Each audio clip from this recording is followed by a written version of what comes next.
बिस्मिल्लाहिर्रहमानिर्रहीम अस्सलाम वालेकुम रहमतुल्लाह। बिलाल फैब्रिकेशन में तमाम देखने वालों को खुश आमदीद और वेलकम। एक दोस्त ने मैसेज किया है और उन्होंने पूछा है कि जो आप प्रेशर के लिए होस पाइप यूज़ करते हैं उसके बारे में थोड़ी सी हमको बता दें। ये कौन सा होस पाइप है? ये प्रेशर के लिए मखसूस पाइप होता है जो हम इनलेट के लिए और आउटलेट के लिए दोनों तरफ हमको यही होस पाइप यूज़ करना पड़ता है। देखिए इसका DIN अगर देखें तो इसका 1/2 इंच है, ये देखिए।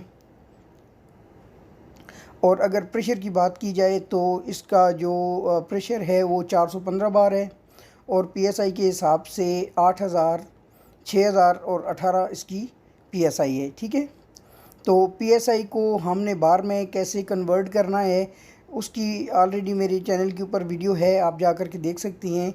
आप उसको कन्वर्ट करके देख सकते हैं। तो उम्मीद करता हूँ आपको इस चीज़ की समझ आई होगी। इंशाल्लाह एक नई मालूमाती वीडियो के साथ फिर हाज़िर होऊंगा। तब तक के लिए अल्लाह हाफ़िज़। अस्सलाम वालेकुम रहमतुल्लाह।